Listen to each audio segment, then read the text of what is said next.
know, we obviously need the victim or other witnesses who may have seen the commission of the crime for the purposes then of prosecuting the crime and bringing the offenders to justice. Yes. But without their participation, we can't close that circle. And I have found where the advocates, the court advocates, providing that additional moral support and comfort for the victims in coming forward. So that's also another, to your point, another really important component of this court advocate program. If you're interested about learning about this program, again, you can contact the website. Yes. You can also contact the police district, your police district directly, and ask for the community sergeant. The community policing office. Okay. And each district has a court advocacy, and they have a court advocacy subcommittee that meets on a monthly basis.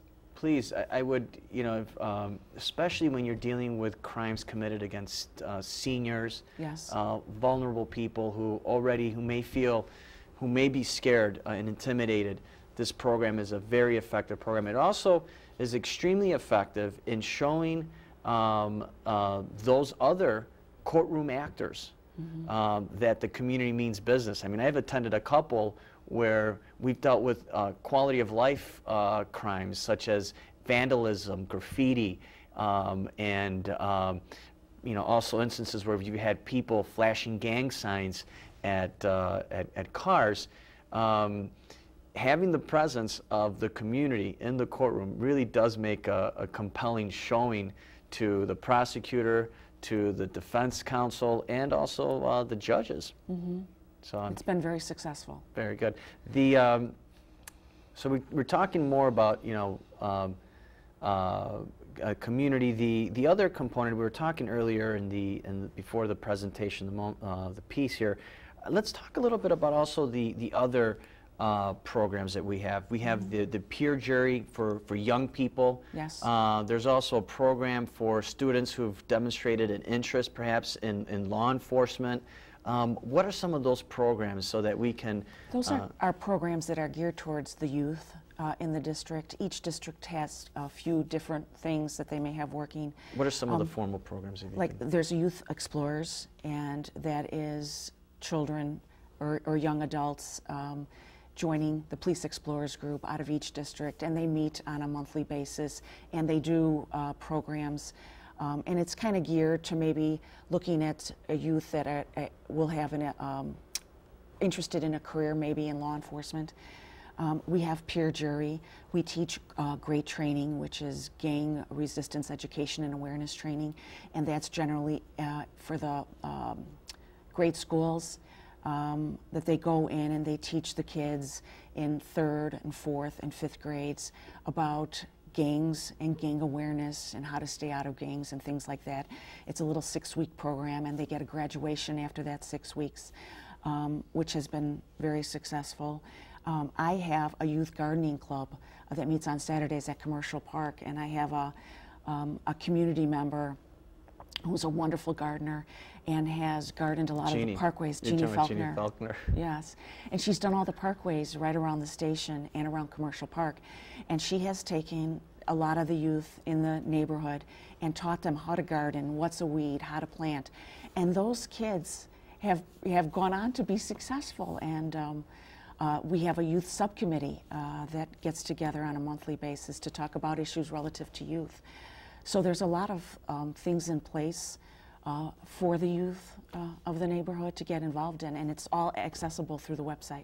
And that's so important to know, because unfortunately we constantly hear about the tragedies out there. As you know, we've seen a spike in violence, young people hurting each other and in school, and these are terrible tragedies. But in the midst of this turmoil, we do have success stories, notwithstanding that violence. We do have children who are doing the right thing, and we have programs in place that are intended to facilitate this positive, what I call positive peer pressure, right? And getting the children to develop leadership and also to provide them with a nurturing environment. with other people who can show them respect and show that we really care about our young people. Because I think that's part of the, sometimes it's, you hear our young people sometimes express their frustration about how they feel like maybe they're not counted or left out. And I think that unfortunately may lead to some of the crime and the gang banging that goes on, and even, you know, getting involved in that drug dealing. Doing the programs that you talked about, I think goes a long way. Well, plus you hear a lot of the kids say, I don't have anything to do.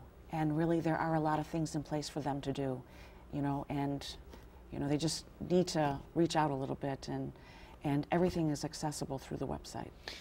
Again, if you're watching this program and you're wondering, so well, I didn't know that we had all of these programs for our young kids, you could visit the website. If you don't like using the internet, I would encourage you to call 311, find out the police district that you live in, call the commander, go to your CAPS meeting, ask for these programs. Mm-hmm.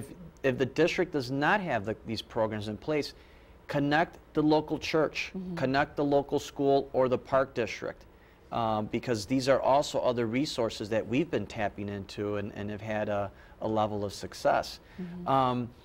Let's talk a little bit about, I know in the 13th district we've had a challenge with, we've seen violent crime go down, but we've seen an increase in vandalism, and we've had other challenges. What can we do?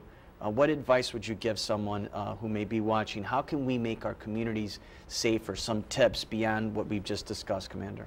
Right. I mean, in 13, one of our biggest thing is cars being broken into because we're leaving things in our vehicles, and we're leaving things such as laptops and GPSs and coins in our. The economy's tough, and we're seeing a lot of car break-ins. And my advice would be, do not leave anything in your vehicle. Nothing. If you have a trunk, place it in your trunk. If you don't, take it with you. We have an entertainment area of the district, restaurants and some nightclubs, and I've noticed some people don't want to take their purses or their wallets into the nightclub with them.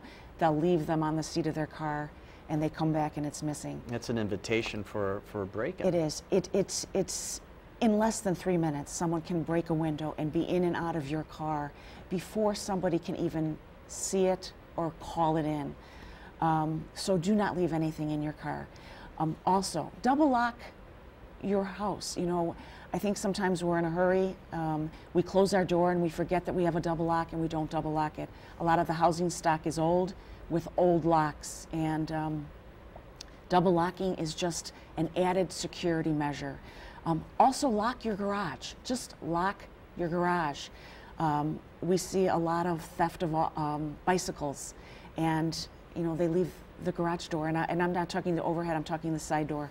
They leave that door open, and so it's an easy opportunity for someone to come in and take their bike or tools.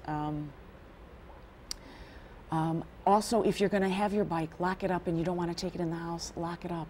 Right. Don't just leave it in your backyard. It ends up missing. And record your numbers, your serial numbers of your bike, of your property, in case you do, and we have these at the station. We have a little checklist for you to go through, to write things down, to put in a safe place. People get their bikes stolen, they don't have their serial number, so they don't know. If we recover it, we can't give it back to them. Just some little safety tips.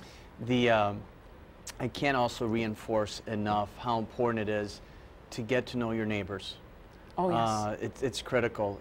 If people are watching what's going on in the block, the more eyes, the more ears we have, I think the better we can be at crime prevention and maintaining community safety. And you know, I hear horror stories of people leaving for extended periods of time. We have a lot of professionals, a lot of folks who do a lot of traveling, and you have folks who are waiting for that opportunity, and they're Yes. and unfortunately maybe even staking some of these places out. So knowing your neighbors, having your neighbors look after some of this property is very critical. They tell me that we're running out of time, so